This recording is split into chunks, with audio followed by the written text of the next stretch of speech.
Assalamualaikum warahmatullahi wabarakatuh. Hi excellent students, welcome back to English Caps. Let's have a good vibes and learn English together.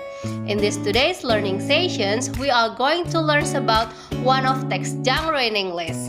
But before that, please support this channel by clicking like and subscribe. As I told you, hari ini kita akan mempelajari salah satu teks dalam bahasa Inggris.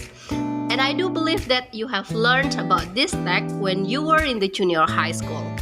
So, to get started, let's listen to this story first.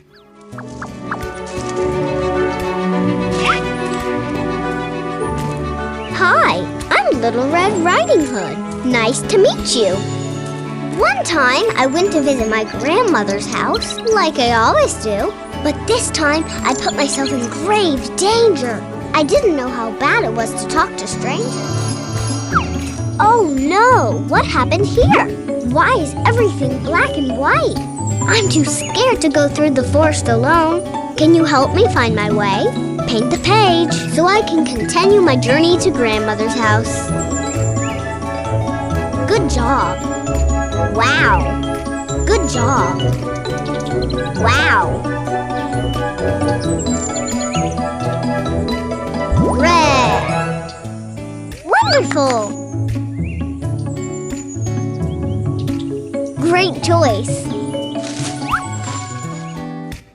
So, well everybody, do you know about the story?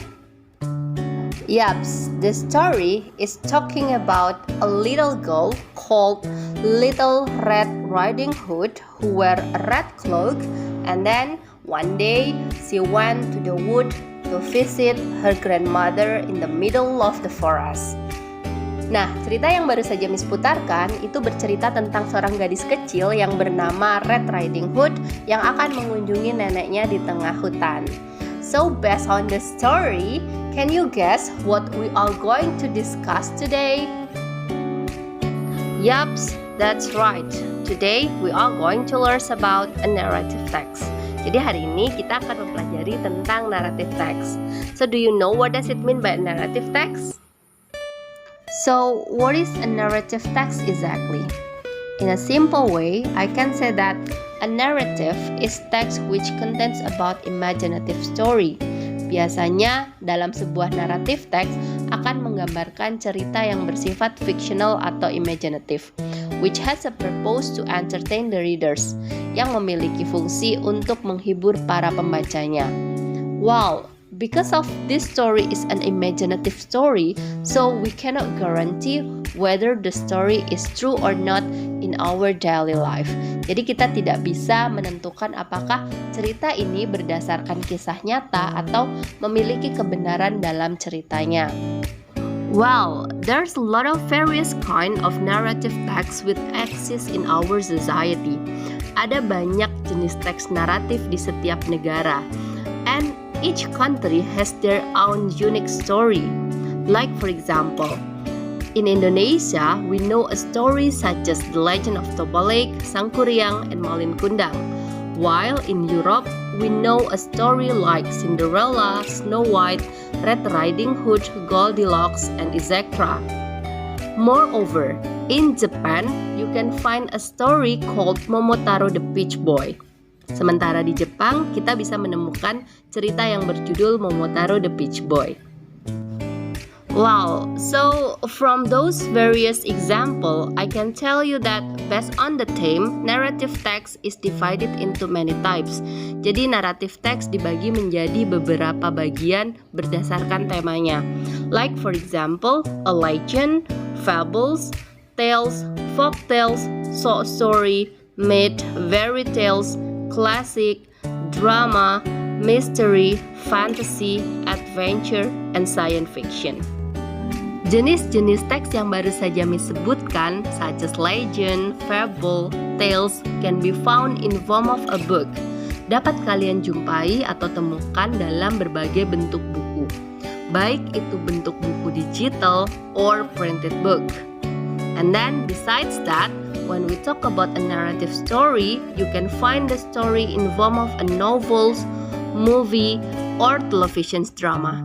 And all the story will be fictional. Nah, apa sih sebenarnya tujuan dari pembelajaran teks naratif? Teks naratif has two social function. The first purpose is to amuse, entertain, and deal with actual or vicarious experience in different ways. Nah, dalam hal ini, naratif teks berfungsi sebagai sarana hiburan di mana pembacanya seolah-olah mendapatkan pengalaman yang nyata berdasarkan cerita naratif tersebut. The next purpose or social function will have a correlation with problematic events which lead to a crisis or problem. So later, at the end of the story, we are able to find resolutions. Jadi ketika kita mempelajari naratif teks, sangat diharapkan bahwa nantinya kita dapat menghadapi permasalahan kita sendiri, kemudian mencari solusinya dengan baik. That's the second purpose of the narrative text. When we discuss about a narrative text, we will find some features and elements. Nah, dalam mempelajari teks naratif, kita akan menemukan beberapa ciri khusus dari teks naratif itu sendiri. So, the narrative story usually have these following features. The first is called as the characters or the people in the story. And then the second is called as setting. Setting here means that the place or the scene of the story, and then we also learn about plot, about what is happening in the story, which is divided into three. The first is called as the beginning, middle, and also ending. And then another features of narrative text is called as the theme atau tema dari ceritanya itu sendiri. Kemudian yang terakhir is called as moral message. Nah, kita akan mempelajari features of the narrative text ini one by one. The first features or elements we are going to discuss today is called as characters. What the characters are? The characters refers to the people in the story. Jadi karakter merupakan orang yang terlibat dalam sebuah cerita. Itu bisa jadi manusia, hewan, atau yang lain-lainnya. When we discuss about describing a character, we are not only talking about describing the physical appearance. Jadi kalau ketika kita membicarakan tentang how to portray a characters in the story, kita tidak hanya membicarakan tentang physical appearance-nya, but we need to describe the characteristic of the character itself. Jadi kita harus mendeskripsikan karakteristik atau sifat dari si karakter itu sendiri. Untuk mendeskripsikan sebuah karakter dalam cerita naratif, kita dapat menggunakan majas seperti metaphors, simile, or adjective atau kata sifat to make the characters are more vivid, untuk membuat karakter itu terlihat lebih berkarakter atau lebih kuat. The next is we are going to talk about a setting of the story. So what is setting exactly? The setting are telling us when and where the story take place. Jadi biasanya dalam setting itu akan menceritakan tentang tempat kejadian perkara. Baik itu setting of place atau setting tempatnya, or the setting of time atau setting waktu kejadiannya. But it will be pretty bored when we only talk about the setting of place and also setting of time. A creative description of setting will help set the scene and create the atmosphere. Jadi biasanya dalam beberapa cerita ada setting yang dijelaskan menggunakan atmosfer atau kondisi dari cerita itu sendiri. The next is one of the important features in narrative text. It's called as plot. Plot structure basically consists of three parts: the beginning, middle, and also the ending. It's described in form of a diagram or triangle curve. Dalam kurva segitiga dijelaskan bahwa the beginning of the story is divided into two. The first is the exposition and the second one is called as rising action. In the expositions, we will find the introductory of the story, such as the conflict and then who are the characters and where the story taking place. Nah, dalam exposition biasanya akan menjelaskan awal mula dari sebuah cerita. Siapa karakternya, kemudian settingnya ada di mana, kemudian konflik apa yang akan terjadi dalam cerita tersebut. And then from the conflict, it will arise and becoming the rising actions. Jadi dari konflik yang terjadi di exposition akan menuju ke rising action. It is an event before the climax when the complication is happens. And in this case, usually biasanya si karakter akan mencoba untuk mencari solusi dari permasalahannya tetapi masih gagal. So that's called as the rising action. Puncak kurva segitiga disebut sebagai middle of the story, and usually it's about the climax and also the suspense. The climax will explain about the turning point of the story. In this case, dalam hal ini kita akan merasakan puncak ketegangan tertinggi sebuah cerita, and then we will get the highest tensions and also the suspense. Nah, in the suspense, nantinya the readers will find the feeling of their curiosity about the story. Dalam suspense biasanya pembaca akan merasakan perasaan yang sangat penasaran tentang apa yang akan terjadi dalam cerita tersebut selanjutnya. So that's called as the suspense, and it's happen in the climax of the story. Di bagian kanan kurva segitiga itu adalah the end of the story atau akhir dari ceritanya, which is divided into two. The first is called as falling action, and then the second one is called as resolution. Nah, falling action ini terjadi setelah climax. So it is an action or events that occur after the climax atau terjadi setelah adanya climax. And in this case, the conflict or the complication which has happened in the story has already is almost being solved atau sudah hampir diselesaikan. Dan yang terakhir is called as the resolutions. So it is the end of the story where the conflicts or problem are solved. Jadi di sini dalam resolution itu adalah akhir dari sebuah cerita di mana semua problem yang terjadi dari rising action, climax, falling action itu sudah diselesaikan. Well, so that's the plot which explain about what is happen in the story or the structure organization of events that make up a fictional story.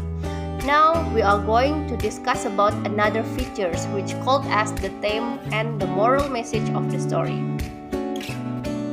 Di setiap cerita narasi, pasti kita akan menemukan theme atau tema dari cerita tersebut. So the theme will explain about the main ideas that will explore the deep meaning of the story. Jadi tema itu akan menggambarkan sebuah ide pokok dari cerita tersebut. Jadi biasanya dalam sebuah teks narasi kita akan menemukan tema-tema tertentu. Seperti misalnya contohnya love, kemudian friendship, loneliness, anger, adventures, heroism, bravery, or sometimes you will find a story such as action. So that's the example of the theme. Okay, to make you more understand, I would like to give you a little bit example. So before I give you an example, let me ask you a question. Do you like watching movie or drama? So what drama do you watch recently? So couple weeks ago, I watched a Thailand drama. Jadi Miss Vita beberapa minggu yang lalu menonton sebuah drama Thailand dengan judul The Gifted. So it's talk about a group of students with have powers. They are genius, and then they have their own capabilities such as psychokinesis, psychometric, synesthesia, and superhuman. So bersama-sama mereka ditrain untuk meningkatkan and develop their capability. But at the end, they try to break the education system. Jadi di akhir-akhir mereka mencoba untuk menghancurkan sistem pendidikan yang ada di sekolah mereka because of it's only supporting the gifted students. Jadi it's a bit unequal. Nah, dari cerita tersebut, we can take a conclusion bahwa tema cerita dari The Gifted is about an education, school, friendship, and then life struggling. Setelah tema, hal yang perlu kita perhatikan when we learn about a narrative text is called as the moral message. In the moral message, we will find out about the lesson learned or the moral value, atau pesan moral yang dapat kita ambil dari sebuah cerita narasi. The message will be a good lesson based on the story and also the reader's opinion. Jadi biasanya moral message akan bersifat secara personal. Why? Because it is based on the reader's opinion atau berdasarkan opini dari si pembacanya itu sendiri. Let's take a look this example. In the beginning of the video, Miss telah memberikan sebuah contoh cerita naratif about Little Red Riding Hood. The story is talking about a little girl who visited her grandmother in the middle of the wood. On the way, she met a wolf, which later, at the end of the story, the wolf disguised to be her grandmother. Di akhir cerita, serigala menyamar menjadi neneknya. According to the story, we can take one lesson. As the children, we should not talk to the strangers. It's so dangerous. Jadi kita tidak boleh berbicara kepada orang asing, karena hal itu sangat berbahaya. Seperti yang terjadi pada Little Red Riding Hood, who talked to the wolf about her visits to grandmother's house. As the result, she put herself and grandmother at the dangerous situation. So remember, don't talk to the strangers. Jadi diingat-ingat bahwa kita tidak boleh berbicara kepada orang asing. Nanti kita bisa berada di posisi yang berbahaya seperti yang terjadi kepada Little Red Riding Hood. The next discussions will be about the generic structures of the narrative text. It's a bit similar to the plot structure. Dalam pembahasan ini akan sedikit mirip dengan struktur organisasi dari sebuah plot. Hanya saja berbeda istilah dan endingnya saja. The generic structure of narrative text is divided into 5. The first is the orientations, and then complication, series of events, resolutions, and the last is coda. The first is called as the orientation. In the plot structure, the orientation is the same as the beginning of the story.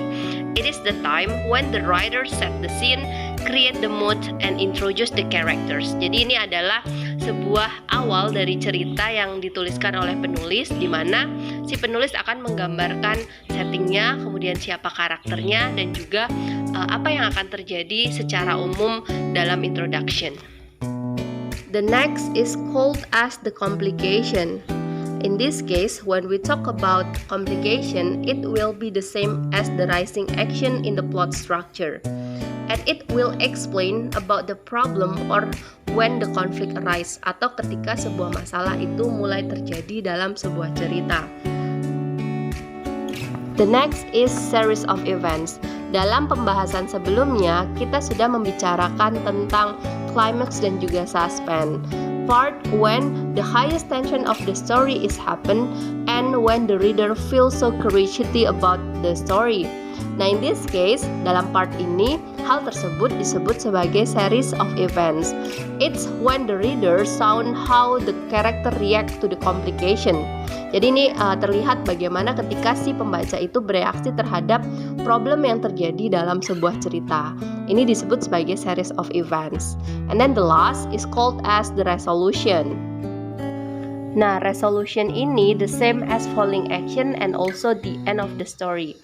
Part when the problem had been resolved, atau bagian di mana semua problem sudah bisa diselesaikan dan berakhir dengan ending yang biasanya memuaskan or happy ending, or sometimes the ending is not only happy but we can find a sad ending. Sebagai tambahan, usually we will put a coda at the end of the story. But not all the story will have the coda. Tidak semua cerita akan memiliki coda. Why? Because it's just an optional for the writer and also the reader. Jadi ini hanya sebuah pilihan bagi si penulis dan juga pembacanya. Dalam coda, kita harus memperlihatkan the significant changing of the characterizations. Biasanya akan memperlihatkan perubahan sifat yang terjadi oleh si karakter dikarenakan oleh alur cerita.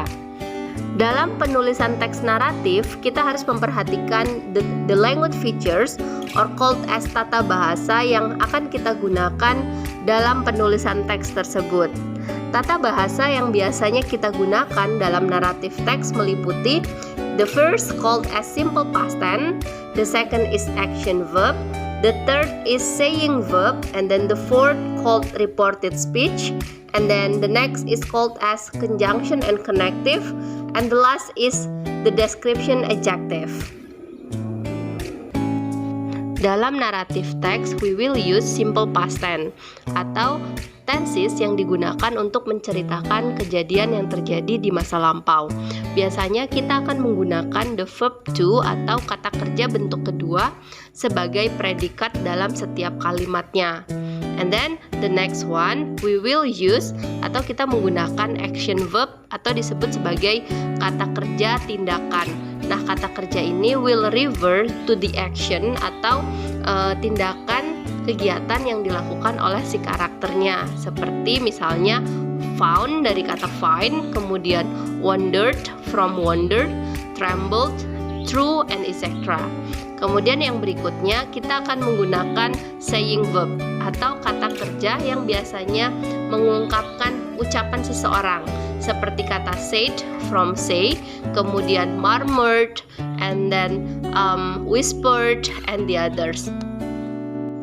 We also use a reported speech to describe the narrative text. Kita juga menggunakan kalimat langsung atau reported speech dalam penulisan teks naratif. The reported speech refer to the description when somebody tell about what another people said. Jadi ini menjelaskan tentang sebuah kalimat yang dikatakan oleh seseorang dengan mengutip kalimat dari orang lain. Biasanya akan ditandai dengan tanda kutip atau tanda petik.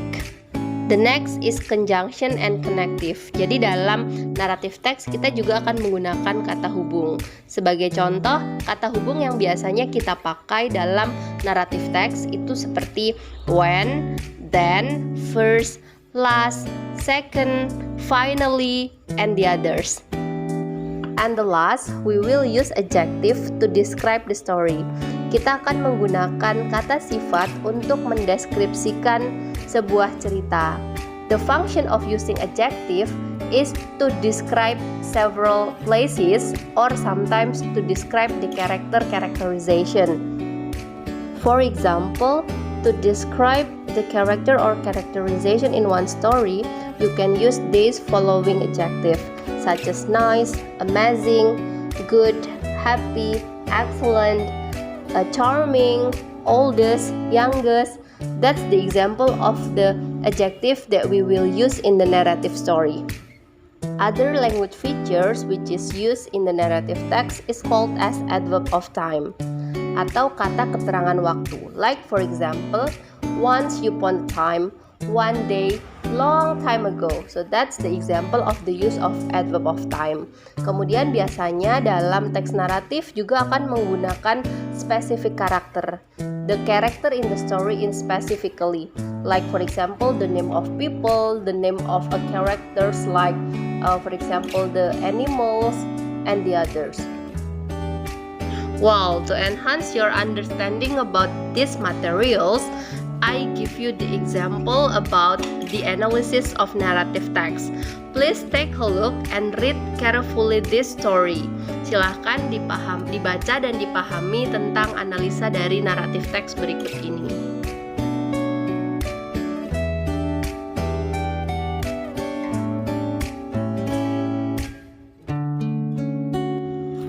Wow, so that's all for our discussions today. Thank you for watching my video and I really hope it will be beneficial for you. Wassalamualaikum warahmatullahi wabarakatuh. See you on the next video.